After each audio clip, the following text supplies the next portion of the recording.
Welcome to the Zachrilege Cast podcast, YouTube video interview program that features me talking to some of the best and brightest in the atheist slash secular slash awesome community. This is episode 47. We're recording live on February 17th, 2016.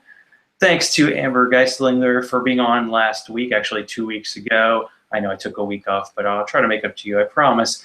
Amber is looking for guest bells, and you do not have to be a heteronormative female to sign up. So Reece Heinen, he likes to edit YouTube videos. He probably can send you the good 5 minutes of Superman Returns if you ask nicely. I know my past two guests are going to be simpatico with him, and we'll see about the rest of my followers. He's actually the only person I've met besides myself to go with the trendy hipster cast in the show name. He is the host with many co's of the H&H Cast on YouTube. Bit of a skeptical MST3K. How you doing this evening, Reece? I am doing wonderful, and I did make sure to check out your episode with Amber. She's a good friend of mine through the Twitters and YouTubes. Yeah, she's got a good channel. But no, I'm doing good. I think maybe it's a bit of a disingenuous welcoming that I'm the best and brightest that the skeptics community can offer up. But I do host what I think is a pretty fun podcast. And if anything, it's a podcast where you can get better acquainted with people within the skeptical community. I don't just do skepticism. I do other things as well. But it has allowed me a nice platform to talk to a lot of other atheists and free thinkers and all of that. Well, you can say you wear many hats, but I think I've only seen the one on the shows I've watched, so, gotta mix it up a little bit. Oh, the beanie? Like I do at times. Yeah, I could wear other hats. I don't know. I like this one. It's very, very comfy. So how'd you come up with the name, and where is the other H? Everyone always asks, and it's funny. I'll tell the story. So a long time ago, I was doing just this show with my friend Alex Hurt. We're still friends. I don't want to come across like that. He's just a very busy individual. And we were just like, hey, we both have the last names to start with H, so we just called it H&H Cast, and then it just kind of continued.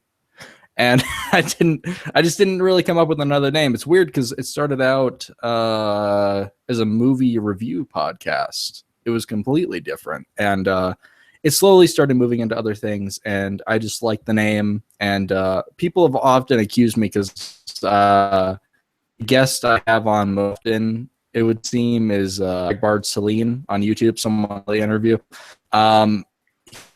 He started saying like, oh, he must be the other H. It's like, no. And then I have to explain this convoluted story. And I'm like, hey, guys, you just have to accept it. It's H&H. Just watch the show and enjoy. Like, it's hard to come up with. It takes a specifically creative person. But yeah, that's the origin of the name. Oh, yeah, there are usually two sides to like a naming of a show. It's like the name you come up with, and then the one you're like, this might actually have some kind of marketing value. I picked a name that no one can spell. It's hard enough to spell my name minus the religion at the end. So yeah, the marketing skills aren't that great. And then it was funny because the last interview I had was with Amber, and it was like Bells of Atheism. And weren't there multiple bells? And then she was kind of the last one. bringing in the rotating guest, which actually might be just as fun. So can you talk? Grouped in is one of the bells, even though I'm not a bell. A bell, yeah. Been on my show many times, and I might as well be a permanent fixture. You're a guest, yeah. And actually, you reached out when I reached out to the Bells of Atheism account before even Amber got in touch with me. So I was like, well, I got to talk to him. Sure, I mean, I think it's yeah, go ahead. I think it's important to reach out to people who have their own shows, because it's one thing for me to have guests on my show. I think that gives them some coverage, but I do like this feeling of being part of someone else's hangout every now and then, being on other shows that I don't have to manage, because my show, quite frankly, is a bitch to manage. It's an extremely complicated show. So I do like every now and then I can just pop into a hangout and they're like, okay, just talk. You don't even need to like do your homework. Just appear and say words, and someone will like it undoubtedly. And the magic will happen. The Yeah, magic can you will talk be about there. it? Because when you go to your like YouTube page, it says you have like 203 videos, although it looks like you're on episode 61 of H&H. Yes. So Or something like that. Yeah. how did it get started, and kind of like how's it become the show it is now? The kind of the reviewing of the other YouTube videos and occasionally blog posts, that kind of stuff. Sure. I mean, when I started out the channel, it was more just a personal channel.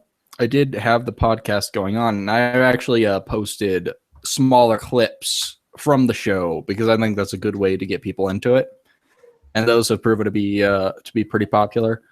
But yeah, there's other videos, and occasionally I will do other videos, but I've mostly focused on the podcast at this point because it's really what I was interested in doing.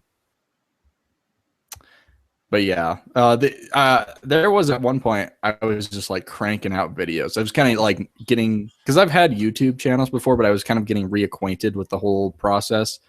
And I would be cranking out like multiple videos a day, just kind of talking. And they're not good videos, but they're okay.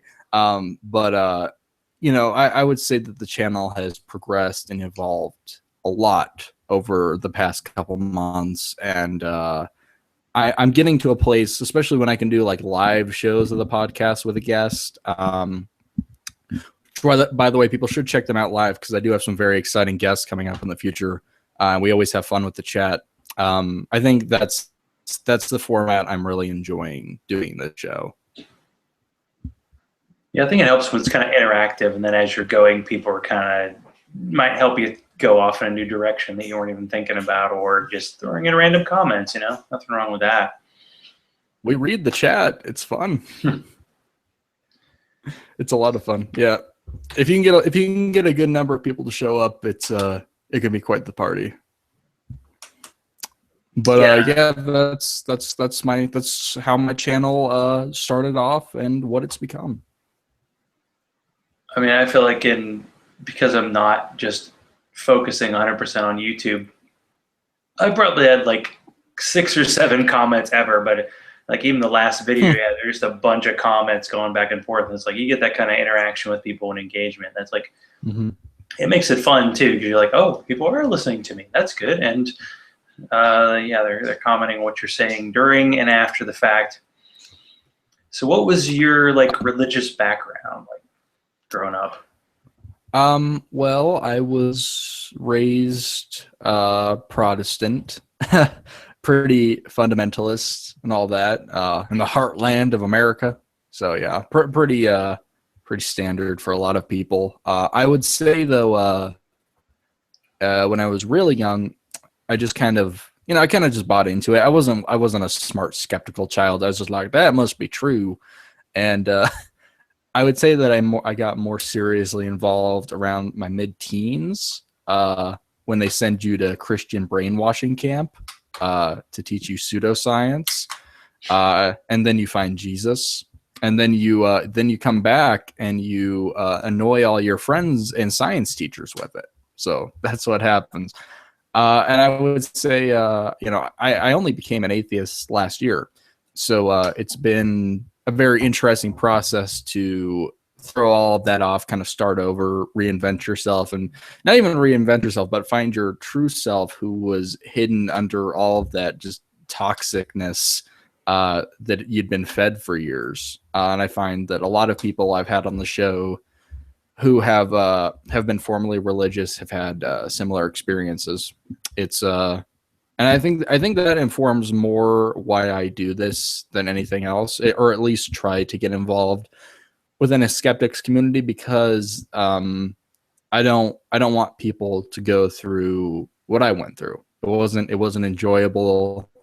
It's not fun. It's not helpful, and it's really not useful to informing anyone's life. Yeah, there's almost this default setting when someone's growing up like, well, I'll take my kid to church because it'll teach them morals. And then, like, what are you actually teaching? Because you mentioned, did you go to, was it like a Jesus camp kind of thing? I don't know if it was that extreme, but it was pretty much even the most moderate of these Christian camps. I don't think people understand the fundamental roots in them. They do specifically bring in speakers to kind of like, oh, here's the difference between macro and micro evolution. As is like, Yeah. I mean, like that happens to very impressionable teenagers, and it's very, very despicable and underhanded. And I wish I had been able to, have the smarts at the time to say, okay, people are clearly trying to manipulate me. Maybe I should be more wary of just going with whatever they're saying. Which is part of the reason why I hear like all these pure blood atheists who were never religious. There is a bit of jealousy there. Like, wow, you weren't touched by this at all. You were an intelligent person. I was a very easily manipulated person, and that's never a good feeling to have.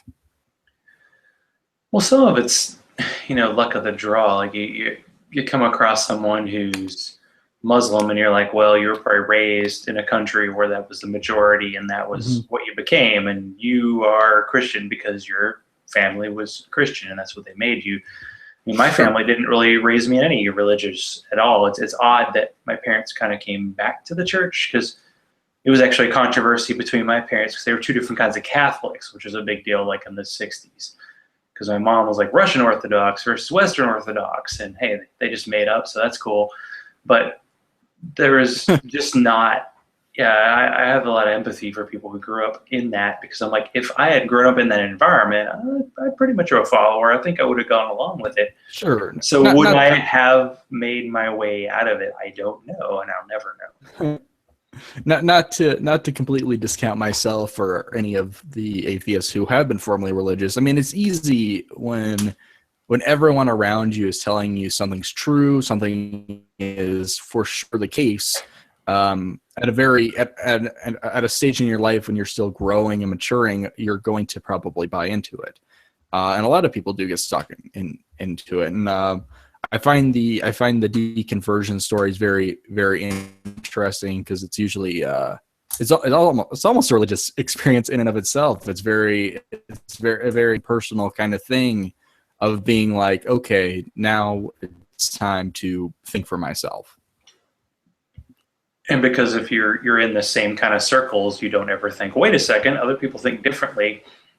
And then when you get involved with that, you're like, well, wait a second, maybe I do. I mean, I think that's part of being a skeptic, and I know we turn that on and off. It's like, you do have to look at what you believe, and occasionally it's a good thing. It's good for your brain to occasionally change your mind, and doesn't have anything to do with religion. But you said it was just a year ago. Is this like a long process for you, or did it just kind of like a Eureka moment happen? I would say yes and no to that. I would say that my most fundamental just conviction and devotion to Christianity was mid-teens. It did start to kind of waver gradually off as I started to kind of engage in more sinful activity and be a sinner and not really care as much, because then I was just like, oh, I'll be forgiven, whatever. Like there comes a point where you kind of like that mellows out. But then, and then you'd have these moments of like distress and be like, okay, now I reach out to God, like, please God, and get on your knees and pray. I would say that I kind of continued on with that. And I kind of got to the point where I'd started to open up to other arguments. It happened mostly because I was finding things in Christianity that I did not like. It started with the homosexuality thing. I remember that very clearly. While I was still Christian, I made a post about it, and it was basically me saying like, look, I'm for being so homophobic. I'm sorry for letting that influence my behavior. I'm sorry for letting that justify me not treating you like a fellow person. If I've hurt you, I really deeply apologize. And a bunch of Christians jumped down my throat. people who are my friends, and that was a really shocking revelation for me. Like, well, here's these people who are really close to me and I hold very dear, and they're so hateful. And it was this moment, like I'd always known that the hatred was there, but I'd been okay with it. And then I had to question that, like, why was I okay with that? Why did I let that slide? But at the same time, I'm still a Christian at that time. I'm not going to turn back on God, because I'm a Christian. I've already given my life to Jesus. I was just being like, okay, well, I guess me and these people are going to have to walk away with a disagreement of opinion. And then it kept going like that, where I would find other things that I was just I found extremely questionable, all the genocide and the typical stuff, flooding the earth. It's just like, I was like, this is not the American, all merciful Jesus that was, presented to me. And it's not like I had an excuse. I mean, I had read the Bible before this point. I was actually pretty deep into it in terms of being an apologist.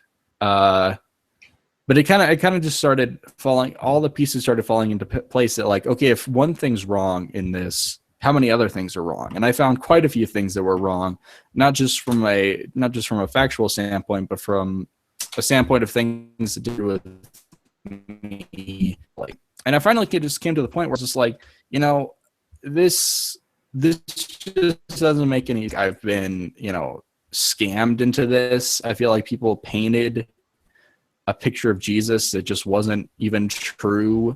Do I even really believe this? Like, am I just pretending to believe it because it's more socially acceptable? And there was the moment I remember very distinctly, because I'd been thinking it for a while, and I had to say it out loud, like, I am an atheist, and that really scared me, because I never wanted to be an atheist. I hated atheists growing up. I thought they were jerks. I got in fights with atheists all the time, even online. So it's weird to be on the other side sometimes.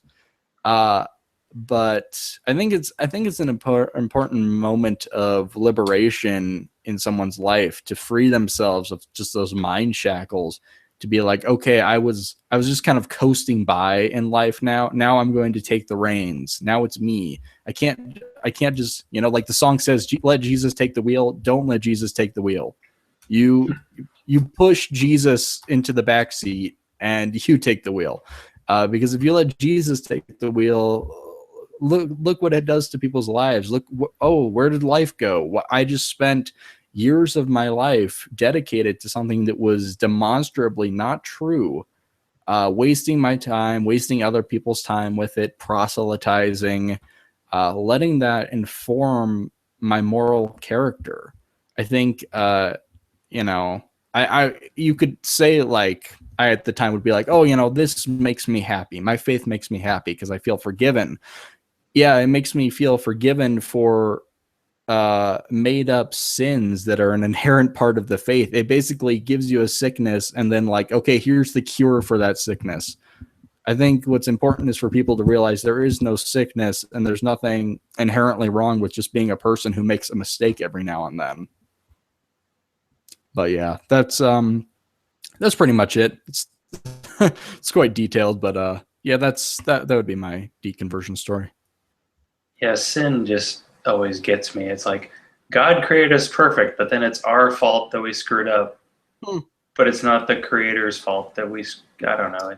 That's a great point. Like, if we were created perfect, how inherently would we have the ability to do wrong?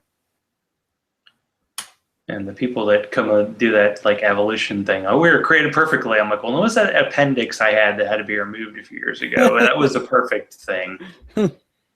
It's not. It doesn't take long to go, wait a second.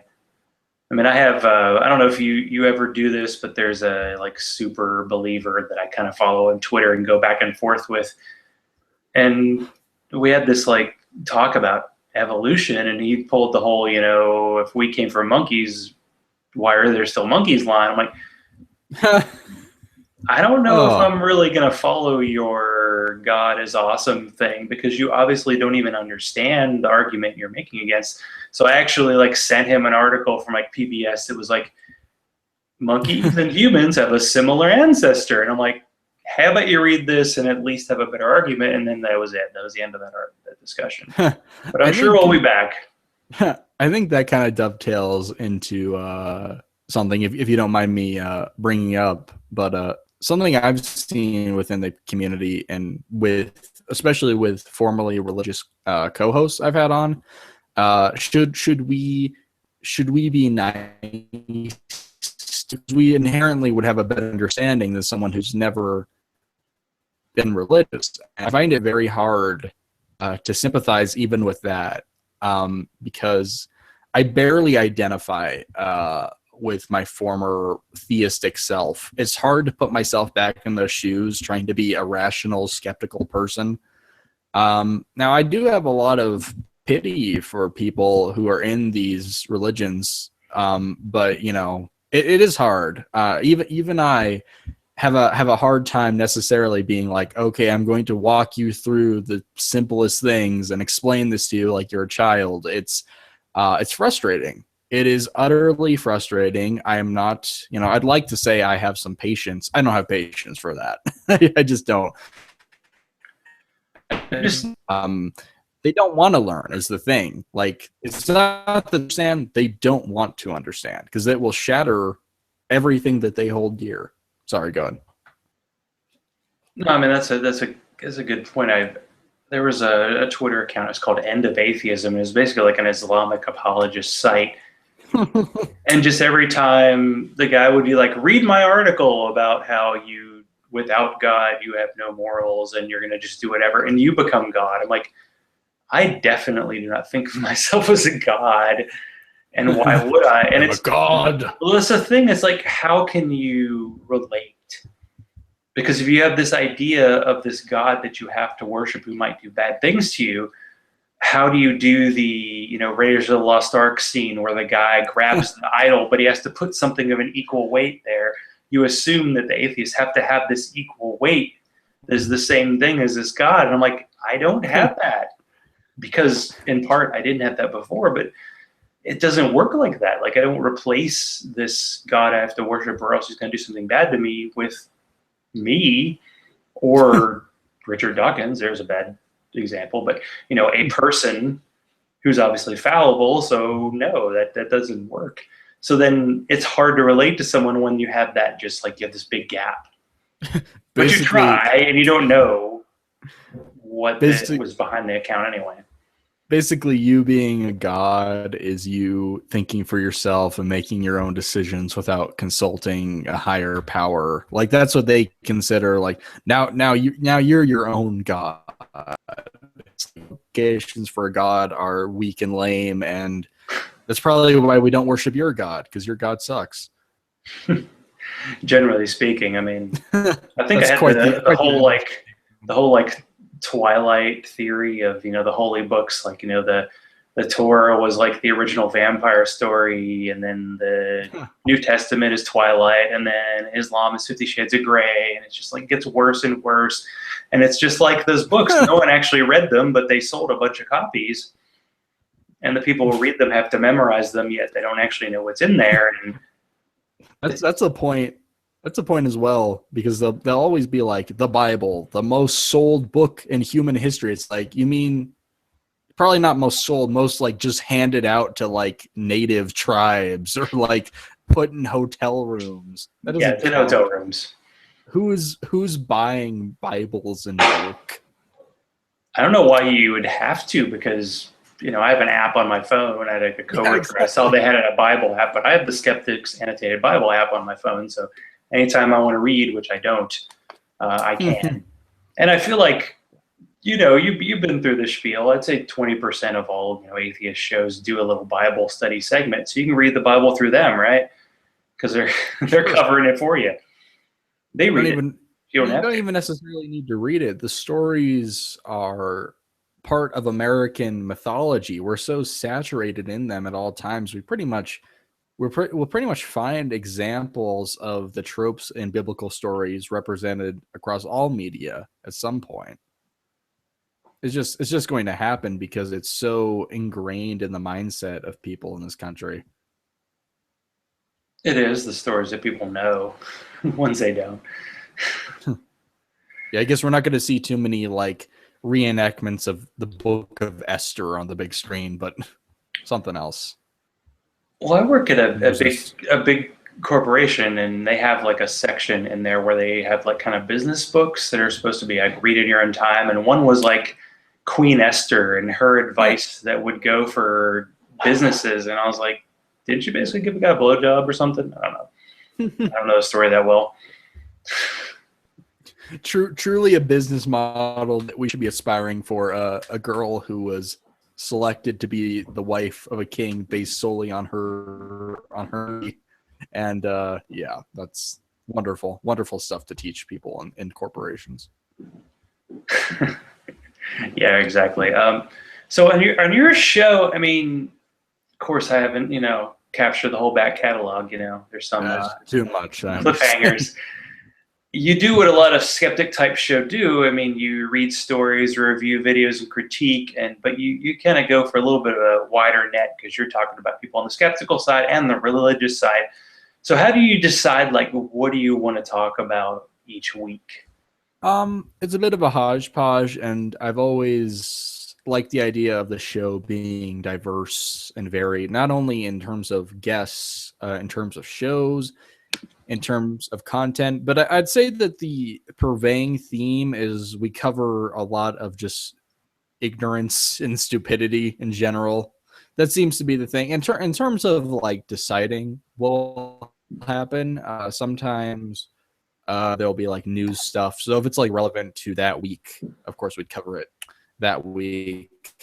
I don't know. Like it's a weird process to describe. I just find crazy videos on the internet. I've done conspiracy theories.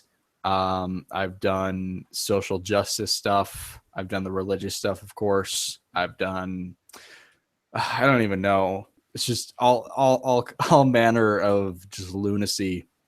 And yeah, it's like here's a good example of the kind of video I'd cover on my show. I was doing a live show like a couple weeks ago or so, and one of the videos I ended up covering was someone made a MGTOW guy made a video about how about the pianist Liberace and how women attracted to him was a sign they were in denial, and that was one of the craziest videos I've ever covered on my show. And I just think that's I liked that I have the kind of show where I can be like, yeah, let's watch this. Let's do this craziness. So I don't want to bill my show like it's a completely atheist or skeptical show. I mean, I have a lot of atheist guests, and atheism is of course discussed. I've been just as critical of people within the atheist community, which I think is healthy. And so yeah, I think, but to make, I would say it's more that I am an atheist who happens to have a show where atheism does come up. It's not necessarily an atheist podcast. Well, I think it's refreshing because sometimes you listen to a bunch of shows, you end up hearing the same story over and over again. And like I say, when I'm interviewing atheists and skeptical people, I'm never going to run out of people to talk about. You're never going to run out of crazy videos on YouTube, so you have that going for you. Never. But on, I think it was a couple weeks ago, you took apart an article about how atheists need to be sensitive to feminist needs. So why did this article catch your ire, and is this a subject that you think that could be tackled in a better way? Well, I'll tell you exactly how I found that, because I was the most recent time I went on Amber Geislinger's show, we were talking about Richard Dawkins being deplatformed. And I was like, and we ended up seeing a couple articles linked to that. And I noticed that the Pathos site was responsible for one of them. And I was like, I'd always kind of stayed away because I was like, oh no, they're really liberal. Like I'm liberal, but I'm not that liberal. I just generally stayed away because I felt like it wasn't a good face for the atheist community. I'm generally not a fan of Hemet Meta and his ilk. And so I was just kind of looking at the link that was sent to me and some other articles that were attached, and that happened to be one of them. Like, 2 reasons atheism needs feminism, and I'm just really wary of coming from like a religious community with religious ideas. I don't like seeing the atheist community like, yes, we need to all think this. It's like, okay, you do understand this is how this starts. When we say that something, this is good, you must do this. And if you don't, you are a sinner. That is how this happens. So kindly, if you're called the skeptical community, don't just say you are. Actually show that in your actions. And it doesn't, it wouldn't even matter if I fully agreed with a lot of feminist ideas. I don't want atheism to be associated with it. I don't want atheism to be associated with anything but atheism. And I think that might sound purist, but once we're like, atheism needs to adopt this. One of the best things about our community is there's so many different people in it of different backgrounds. There's people on here across the political spectrum. This is a nice place where we can come and be like, yes, we all agree on this one thing. Can we at least have that? Can that be like, can we allow ourselves to be like, okay, we're going to get along with people who we don't always agree with? And I'd be happy to have some really hardcore feminists within the atheist movement, as long as they don't impose that on the rest of us. As long as they're free to, if they can be like, okay, you guys you go over there and be feminists, and we're just going to be normal here. Leave us alone with that. This is the atheist community. This isn't gender studies. Yeah, I would definitely that's how I felt about that. Say that, as you mentioned, most people who are atheists were believers at one point, so they don't want this dogma, which strangely from the religious side, they were always like, we have this dogma, we have these people speaking for us, but that's not the case. That's really, and yeah, as soon as you're like, you talk about herding cats, like trying to get an atheist group together is always a tough thing. So adding something else to it never does work. Like when they did the New Atheists, which I never quite figured out what that is. It always seemed to be like a slur, even though I never know what it really meant. And then there's Atheism Plus, which was kind of a subgroup saying, hey, this is what we should be. And it's like, well, yeah, there is more to us, because all of this is those claims about God. Not only, they're just horribly weak, but that's it for what atheism is. What else you are, well, then we should talk about that.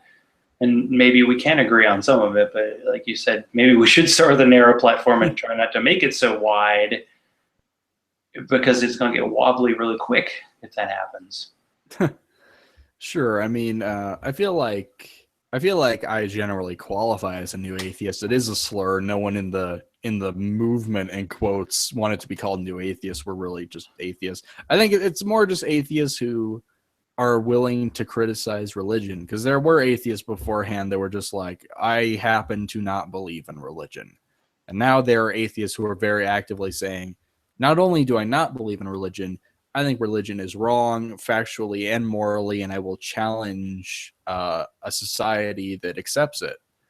And then, oh no, those atheists are, up in protest. Those atheists are militant. Meanwhile, back in the day when atheists, tried to get mouthy, they were burned at the stake. I like that now that religious people generally can't do that within a secular society. All they have is to be like, oh, they're jerks, or they're militant, or they're hurting my feelings. It's like, okay, well, we endured millennia of just horribleness. So the least you can do is sit down and listen to what we have to say now. Can we have a turn in the spotlight? That is all. Well, I think what happens is that the religious people go, what if atheists treat us the way we treated anyone who wasn't us? That would really suck. So we need to talk. That would suck. And it is like odd, the thing they're talking about, like militant, and they show other religions and they're killing people, and militant atheists, and that's usually someone like drinking a beer and posting a blog or something, or doing a YouTube show. And it's like, we're talking. Maybe we're talking nonsense, but there's enough of the voice out there that people are going to hear it at least. The secular humanists are really going to put people in their place. That's the thing, their fear, if that is truly some people's fear, that's completely irrational. Atheists are not going to treat religious people like religious people have treated atheists. That's kind of the point. The point is that we got away from being barbaric and horrible to people because we don't even have any reason to, and we wouldn't have a justification to either. We can't be like, I'm going to be forgiven now. We have to live with those bad choices. That is true. I agree with what you were saying about the spreading dogma in the atheist community. I think it's thankfully every time it's happened, it's been a failure, which I think says a lot about the skeptical community in general, that there's some good people in it, people who are not willing to just be swayed left and right because some group says, okay, we're in charge now. We're the Vatican of atheists. It's okay. No, you're not. I think we know how bad it can be, like if you're in a Mormon community. And I go to a local group, and there's a couple who just joined, and they were involved with the church, and they both decided they were atheists, and they basically had to move because they were totally ostracized by the people in their church. Like their kids were getting just crap from other kids, and they just had to go. And it's like, would we do that? And it's just like, is that it's what happens? Because it's like groupthink. You need to think like us or else, and then you don't think about, can we question it? Because you're not allowed to, because you're going to get hit by a lightning bolt. But that doesn't happen very often. I'm thankful that in terms of coming out, it's not something I make a huge deal about because I'm a lot of other things besides an atheist. But there are people who genuinely can't come out, and I feel really bad for those people. People will sometimes criticize me like, oh, you are so virulent. Oh, you're so mean on the internet. It's like, well, in person, I don't even bring this up. Like I do a lot of this for like comedic purpose. Like this is the place where I can vent and get my feelings out. I don't even have an atheist t-shirt. I'm pretty sure. I don't hold up signs, on street corners. I don't preach to people I don't give people the God delusion and be like, you must read and learn. Like, and I think in general, atheists don't do that. We're just members of society. We're just normal people. We happen to have opinions that are a little different than other people, but I don't think that's any excuse to treat people not as human and completely ostracize them from a crazy community. Although it sounds like a community I wouldn't want to be a part of anyway, so maybe ostracizing isn't the worst thing. It's probably a sub-community at best. So can we go back, because you were talking about pathos. Like I actually read I'd say a decent amount. I occasionally read from it. What's the deal with Hemet Meta and that? What is it about that? Maybe because he's not really the site. That's not really him, but he's sure part of it. Yeah, I think I might have phrased it a little too harshly. I mean, I don't know him personally, but I feel like he is indicative of this culture or this subgroup within the atheist community of, okay, let's be nice and friendly about this. It's like, really, no, that kind of respect I don't think is warranted. I don't religion. I don't respect religious arguments. I don't respect any sort of proselytizing or any attempt to influence a culture with religion. Will being nice win more converts in quotes? I don't know. A lot of atheists were mean to me. It didn't stop me from becoming an atheist of my own accord, and that's probably because I didn't become an atheist because of other atheists. I became an atheist because I realized that religion was false by myself. I would say that if you're like converting people to atheism as an atheist, you're probably doing it wrong. it's a lot of false advertising. I feel like when you're going to go up to them as a salesman with a smile on your face. Have you heard of atheism?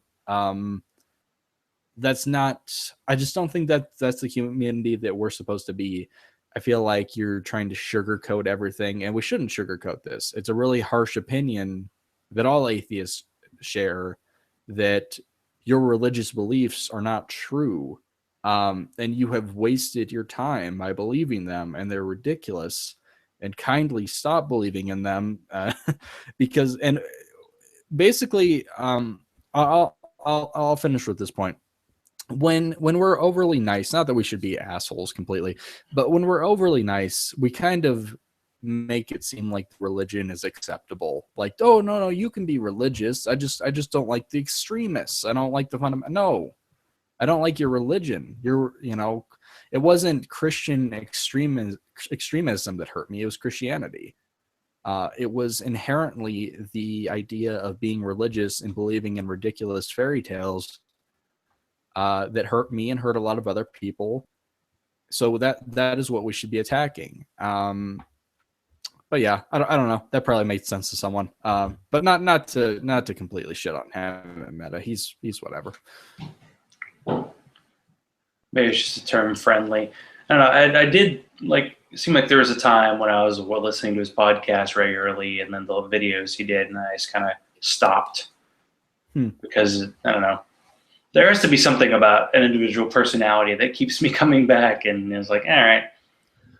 He's one of the few. I mean, there aren't a ton of people making a living off it, but there is a decent amount, and that definitely changes things because you got to have like this business idea, and then it kind of changes things. You can, I can't curse on my show anymore, or I need to reach out and be intersectional. Oh, I said a dirty word. Sorry. Oh my. Hey, I waited till 10:12 to say intersectional, so thank you. Because that was hard. That was hard when I was talking to Amber. I was just like, oh, don't say intersectional. We should start treating it like a dirty word. I think that would help the discourse. Oh my. Yeah. That word triggers her more. More. Oh man, we might as well go there. Oh my God. So the transition to, I don't know, I still can't. I mean, I know there are individuals and there are even groups that do horrible things, but I still, the term saying like feminist and thinking bad things just doesn't come naturally to me. And even the concept of intersectionality as terms of trying to be a wider group appeals the idea, but it doesn't sound like it's worked very well, at least from your point of view. And then that's not even a question, so I'm a really bad interviewer, sorry. I'll say this. I would say that my ideas on feminism have matured a lot, especially over the last few months. Mostly because I was actually given a chance to meet some true feminists like Amber, who I think has told me a lot about these classical feminists and these second wavers who truly had to go through something.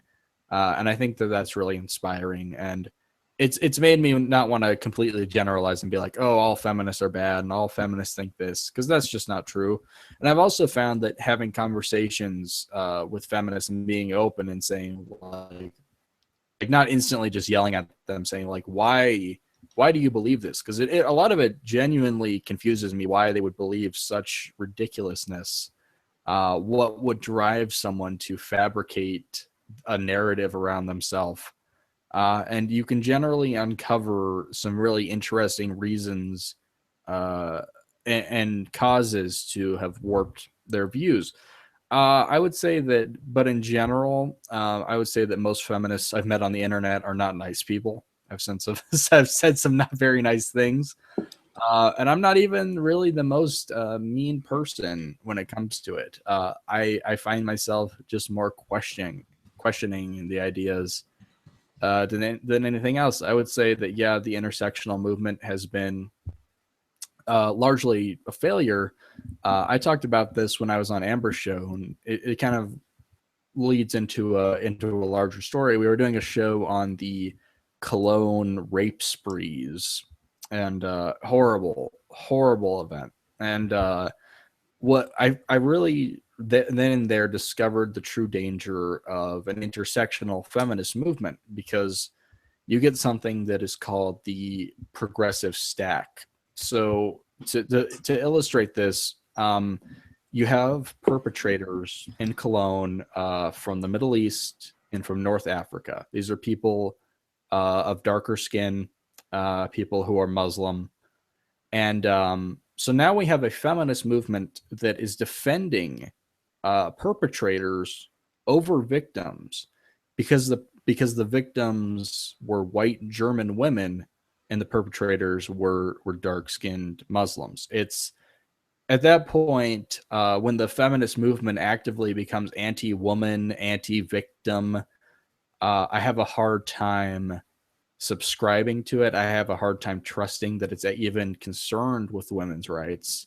It clearly doesn't care about women's rights abroad, in terms of countries that, you know, could really use a feminist revolution. I mean, in the West, we act like everyone's had a suffrage movement, and that couldn't be farther from the truth.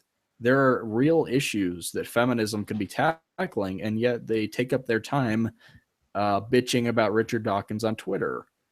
It's so utterly bizarre. So I wouldn't even say I'm necessarily mad at feminists. I'm more just disappointed.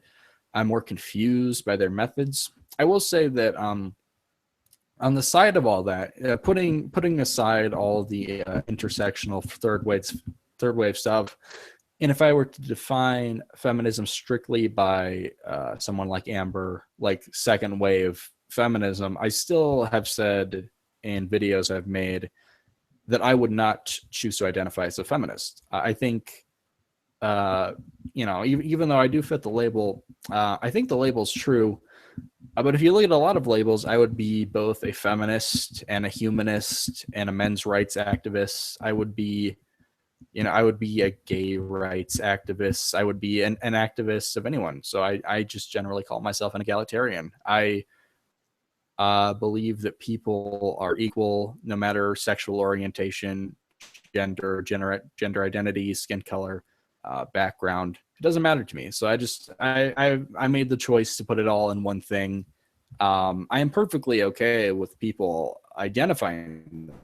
So I've had feminists on my show, but I do have a problem with these women who have hijacked for their own self-centered interests. I think it greatly tarnishes the legacy of feminism in this country. Like, feminism used to not be such a dirty word. Feminism really used to mean something. It was something that both men and women could get behind. I think a lot of people forget that within the earliest feminist movements, a huge part of that group were men. Men were needed to advance the equality of women in America. And but it's just become so shameful now. I feel like Susan B. Anthony is rolling in her grave 24/7. Like, it's just so horribly outdated.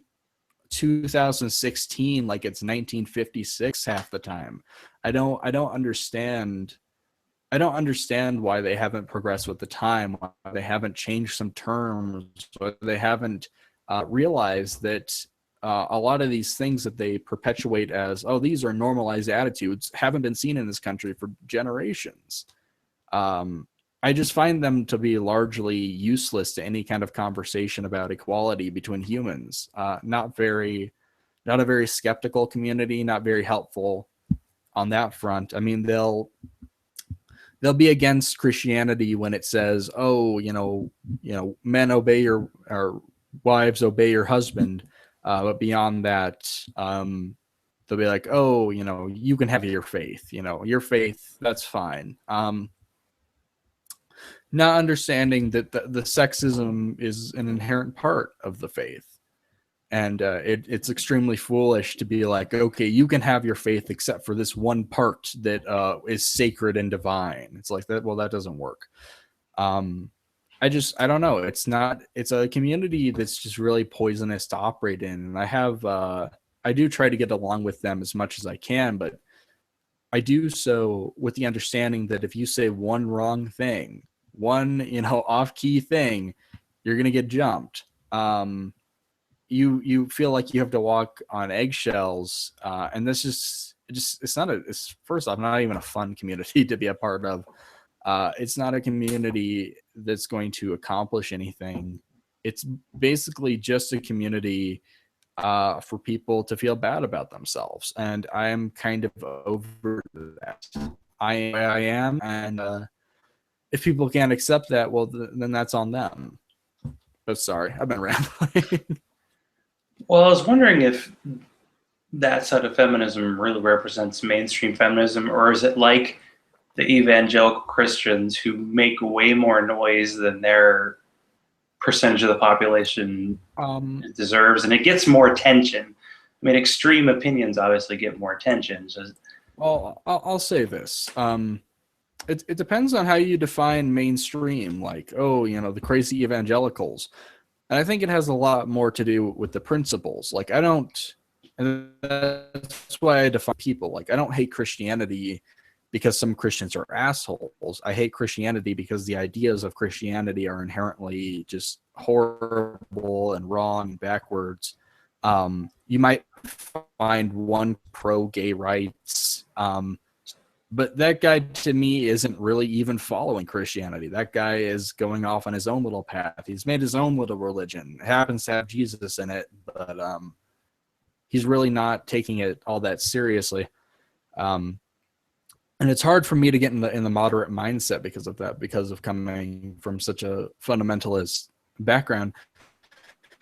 I think feminism isn't a movement because of like hairy armpitted lesbian fringe members.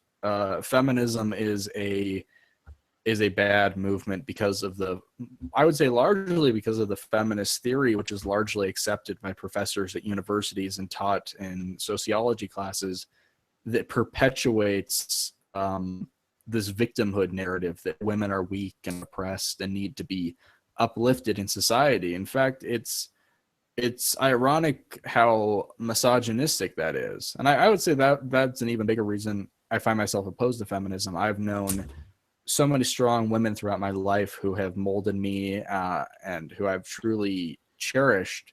And to think that, there's a whole movement dedicated to how weak and feeble they are and how they need to be treated like infants, it really does anger me.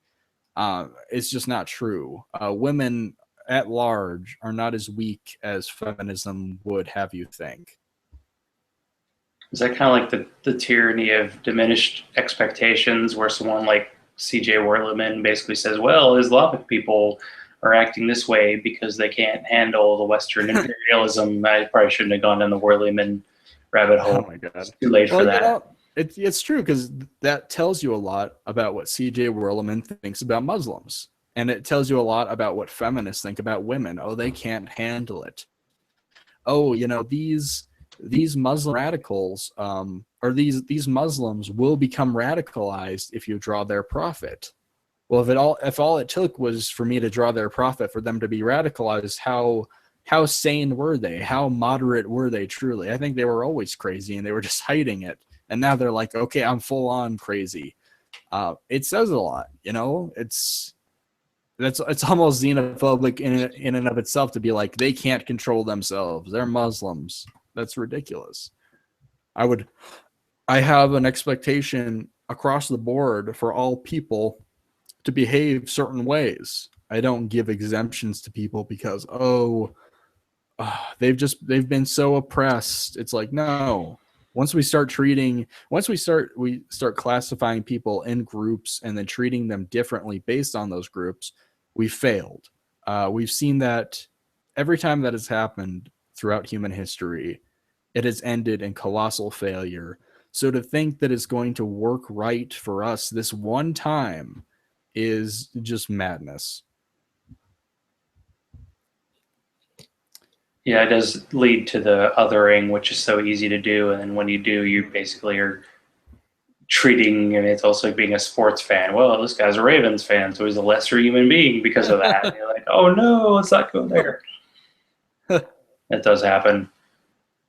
So we do it. I mean, I feel like I need to ask at least one question about your geekdom. So, are you a? Have you seen the movie Deadpool? Not yet. Sorry, we cannot discuss that. Although I wouldn't want to spoil it if I'd had. I'll be seeing it for sure. I just have it's been a little busy. I'll get around to it though. It looks good. Because it seems like there's this kind of which is kind of how I feel about the Marvel movies. I'll throw this question out. So, what is the greatest threat to humankind, radical Islam or Zack Snyder? Well, that's a good question. I don't know. I don't get a lot of the Zack Snyder hate. I mean, he hasn't. Not every movie he's made was wonderful. Um, I think I'd definitely say radical Islam. I don't know. I think when I was first hearing about this Batman versus Superman project, I was just, every bit of news I heard, I was just groaning. I was like, "Oh, this just sounds terrible." Like, "Oh, they have the chick from Fast and Furious as Wonder Woman," just like, ugh. And they have guy from Social Network as Lex Luthor. That still is just like, oh, and Ben Affleck. Oh my god, and they're like shoving characters down this, and there's like multiple villains, and I'm like, Jesus Christ, this is like Batman Forever. Just stop. But I'd say that the couple trailers that I saw that I've been seeing recently, or relatively recently, well, they actually did a better job at least making the movie. Maybe there's some hope yet. Maybe I'm just maybe I was just bitter at first. I will say some of the things have grown on me. I generally can't stand Ben Affleck as a human being, but he's a fine actor. I think he looks okay as Batman. Whatever. I'm done complaining about that. He's come a long way since Pearl Harbor, I think. Oh no, that's a movie his name is associated with. That's sad. Wow. It is true. Yeah, you can't really be in a worse movie after that. So pretty much anything's an upgrade. Well, on your show, you do a lot of like critique of shows. But what are some of the YouTubers or podcasters or bloggers that you really like? That I like? I guess it depends on what realm you're speaking of. You mean kind of in terms of like people I've had on the show, or? Sure, people you want to be like dream guests or whatever. I mean, can be skeptical, can be outside of that realm if you want. I mean, go ahead. It's your dream, man. Live it. I would say, I guess, I'll start off with YouTubers I like, and then maybe some I would like to have on the show, and maybe I'll even announce some of the people that I am going to have on the show sooner than later. In terms of atheists, I like Thunderfoot. I like The Amazing Atheist. I like Armored Skeptic. I've recently become a convert to atheism as unstoppable, much to my chagrin, which is funny to me. It took a bit of convincing, but I think I'm generally down with that. Oh my, who even else? It depends. I do actually watch videos from some of my guests I've had on the show, like Logic Tree or Hagbard Celine. I think that a lot of them produce good videos. And there's a user I really like. His name is Atheist, and his thing is that he's an atheist who critiques other atheists. And I just I don't see a lot of that, so I think that that's also an interest to it. Tom Leeds, I've also had on my show. He's a good guy. He's another friendly atheist, although he does it in a way that doesn't annoy me. I would say, and then in terms of dream guests, I would like to have Atheism is Unstoppable on my show at some point. If I was like getting really crazy, I don't know, I'd probably have someone like really famous on my show. Oh my, I can't even. I'd have Zack Snyder. I don't know. I'd have someone just out of this world. I can't think on it right now. But yeah, I would say in general, I've had some really great guests on my show, and big or small, I did enjoy having the opportunity to share their channel with other people, because these are people I find, and I talk to, and and I enjoy their content. And it's not just people on YouTube, people I find through Twitter as well, like Skeptic Nikki I've had on the show, and Pink Heretic I've had on the show, and of course Amber I've had on the show, and she has a really good channel as well. So I would say that it's been nice to build up kind of my own little community here on the internet, and it's been a really interesting experience to bring these ideas to other people, which was something I'd never even really considered in the first place. That, oh yeah, I don't have to just do this show. I can talk to other people who are doing their own things. And people are generally pretty excited when they're like, oh, I'm going to go on a show. Like, I was excited to come on this show.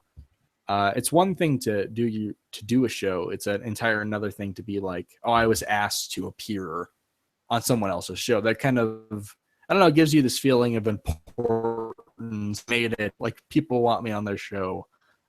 But yeah, that's what I think about that. Excellent. Yeah, I was on the Atheist podcast because they're Canadian. Well, part of them are Canadian last weekend, and that was fun, although it was weird to be in a podcast for me, being the early guy that started like 10 o'clock on a Friday, and then ended up drinking a lot of this beer. Got a bit much, but it was fun. I struggle sometimes with shows that have a lot of people on it because it seems like everybody's talking over everybody. I really like the one-on-one format because it's easy to have that conversation, but it actually worked out and everybody got to talk, which was nice. But did your like fundraiser for the Montana Special Olympics, is that already finished? Yes. I would, if it hadn't, I would have been promoting it here today. I do like the idea of doing charity work. I think that's, it kind of shines my little black atheist heart a little bit. So yeah, I'm going to definitely be looking for more things to promote in terms of that. I think it's a much more worthwhile spending of people's money than anything else they could probably find on the internet. I'd find causes that I think are worthy of being funded. I unfortunately don't have one at the moment. I'm still looking for one that I'm like really, really for sure on. But yeah, that I think that they benefited from me shilling that for so long. And it definitely adds to the professionalism and in the atmosphere to be like, okay, now look in the description to check the link for the fundraiser. It's like, oh wow, we're actually, you kind of have that moment of realization, like, I'm doing a show. Like this is like legit a show. I have a live audience. I'm shilling things. I'm entertaining, and you kind of get in that mindset. And people will tell me all the time, like, wow, you really hold those hangouts together, or wow, you really put your show together well, and you really manage it well. And I'm just like, I don't even see that. Like, it's like just a blind rage and hecticness behind the scenes. So I'm glad it comes out in a watchable format that people seem to enjoy. Because yeah, it's not. I'm sure yeah, it's generally not easy to run a show. It's not easy to schedule people. It's just, and it's a pretty ambitious project, especially for you to go around and find a new guest every week. And yeah, I think that what you're doing is really cool, and you've highlighted some really interesting people within the community. And I'd say keep it up. I think you're going to. I think it's making a splash, and people are always excited to go on shows and gab about themselves for an hour. It is true. There's sometimes doing the show, you're like, how are we going to get this hour through? And then you're like, oh gosh, there's like 3 minutes to go, and we're actually past the hour point. So this is the point where you got to like do the pimping of the show and tell everybody where to find you. On the Twitters, the Facebooks, the YouTubes, all that. That's true. Yeah, we did go all the way. That's cool. Okay, so on Twitter, I'm at Reece Heinen, or you could just look up the H&H Cast, and that's the and sign. I have the picture of Lovecraft with the scumbag Steve hat. People should recognize that. And on YouTube, I'm just the H&H Cast. And that's generally all that we have going on You could add me to Google Plus if you want. I don't really use that as much. But yeah, check out the podcast, subscribe, follow me on Twitter, all that fun stuff. And yeah, so that's about it. Yeah, listen live, everybody. So thanks again, Reece, for being on the show. Time for my quick finale. If you want to support the show, you can be like Bobby, Hugh, and Teody, men of distinction, whether they listen to the show or not.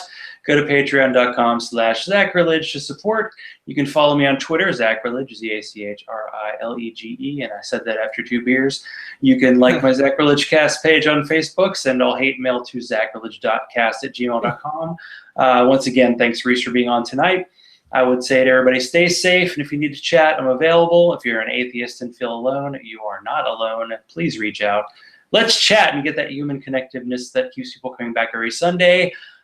And next week, I will have Paleo Radio on. We tried to get them on this week because I missed last week. I wanted to do 2 this week. Maybe I'll do 2 next week, but they will be on next week. And I'm going to get Dave of the Atheist podcast, so I can get another Canadian on. We'll do a little Canadian-American translation going on. So thanks again, everybody, and have a good night. And as always, stay skeptical.